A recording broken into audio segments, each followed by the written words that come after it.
ஜனவரி 24. இன்றைய புனிதர் புனிதர் பிரான்சிஸ் டி சலேஸ். பிறப்பு ஆகஸ்ட் 21, 1567. சாடேயு டி சலேஸ், சவோய், தூய ரோம பேரரசு.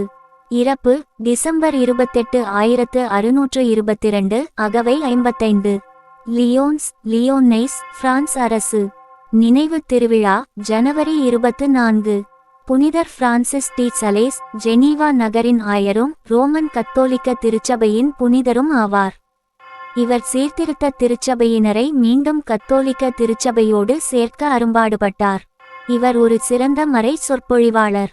இவரின் புத்தகங்கள் ஆன்மீக வழிகாட்டலுக்கு பெரிதும் பயன்படுகின்றன. இளமை காலம் கி.பி. 1597 ஆண்டு ஆகஸ்ட் மாதம் 21 நாள் பிரான்ஸ் நாட்டில் உள்ள சவோய் குடும்பத்தில் பிறந்த இவரது தந்தையார் பிரான்காய்ஸ் டி சலேஸ் ஆவார். தாயார் பிரான்காய்ஸ் டி சியோன்னஸ் ஆவார். இவரது திருமுழுக்கு பெயர் பிரான்சிஸ் பொன்வென்ச்சுரா ஆகும். இவர் தமது பெற்றோருக்கு பிறந்த 6 குழந்தைகளுள் முதல் குழந்தை ஆவார். இவருடைய தந்தையார் இவர் எதிர்காலத்தில் சிறந்ததோர் நீதிபதியாக வரவேண்டும் என்ற எண்ணத்தில் இவருக்கு அருகேயிருந்த நகரத்தில் உயர்தர கல்வி அளிக்கப்பட ஏற்பாடு செய்தார். 8 வயதில் அன்னேசி நகரிலுள்ள கப்புச்சின் கல்லூரியில் கல்வி பயின்றார். கல்வி கி.பி. 1583 ஆண்டு பாரிஸ் நகரில் உள்ள இயேசு சபையின் கல்வி நிறுவனமான காலேஜ் டி கிளர்மோண்டில் சொல்லாட்சி மற்றும் மனிதநேயம் ஆகியவற்றில் உயர் கல்வி கற்க சென்றார். கி.பி. 1584 ஆண்டு இறையியலில் விதி அல்லது நியதி பற்றின ஒரு விவாதத்தில் கலந்து கொண்டார். அப்போது தான் கண்டிப்பாக நரகத்திற்கு செல்வது உறுதி என எண்ணி மிகவும் வருந்தினார். அதனால் ஏற்பட்ட துக்கத்தினால் கி.பி. 1586 ஆண்டு டிசம்பர் மாதம் உடல் நலம் குன்றியது. கி.பி.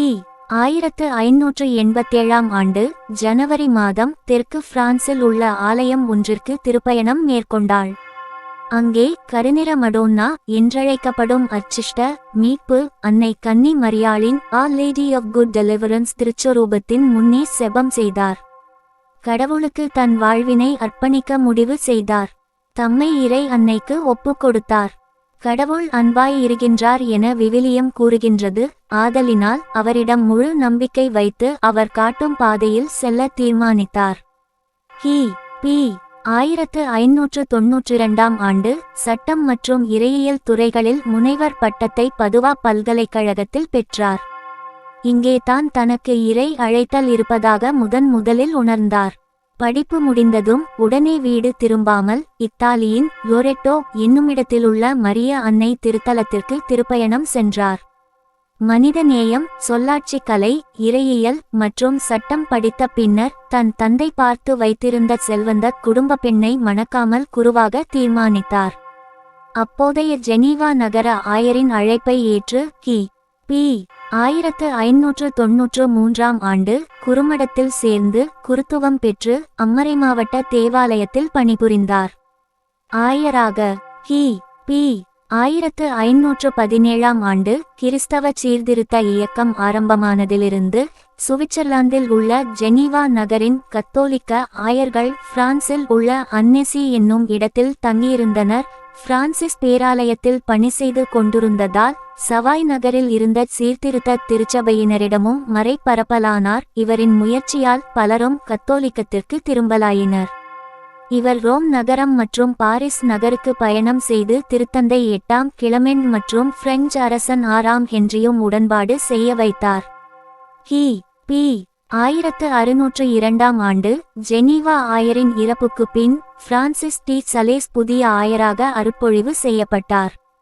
இவரின் ஆயத்துவ பணியின் போது எல்லோரும் இவரை சிறந்த மறையுரையாளராகவும் ஏழை எளியவரின் நண்பராகவும் கண்டனர். இவரின் புத்தகங்களில் இவரின் பிரெஞ்சு, இத்தாலிய மற்றும் இலத்தீன் மொழிகளின் புலமை வெளிப்பட்டது. கி.பி. 1610 ஆண்டு ஜூன் மாதம் 6ஆம் தேதி புனித ஜேன் பிரான்சிஸ் டி சாண்டலுடன் இணைந்து மாதா மினவுதல் சபை என்னும் பெயரில் பெண்களுக்கான துறவற சபையினை நிறுவினார். இவர் புனித பிலிப் நேரியின் சொற்பொழிவுக்கலை சபை என்ற பெயரில் ஆண்களுக்கான ஒரு சிறு சபையையும் தோற்றுவித்தார். கி.பி.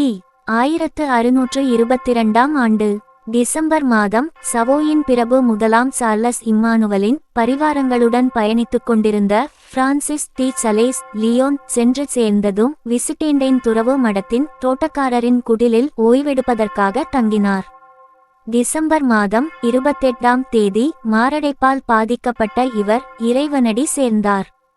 இறப்புக்கு பின் திருத்தந்தை 7ஆம் அலெக்சாண்டர் பிரான்சிஸ் டி சலேஸுக்கு பி 1661 ஆண்டு அருளாளர் பட்டமும் 4 வருடத்துக்கு பின் புனிதர் பட்டமும் அளித்தார். பி 1877 ஆண்டு திருத்தந்தை 9ஆம் பயஸ் இவரை திருச்சபையின் மறைவல்லுனராக பிரகடனம் செய்வித்தார். இவரின் நினைவு திருவிழா நாள் ஜனவரி 24 ஆகும். பிதா சுதன் பரிசுத்த ஆவியின் பெயராலே ஆமென். தின பிரார்த்தனைகளுக்காக லைக், சப்ஸ்கிரைப் மற்றும் பெல் ஐகானை கிளிக் செய்யவும்.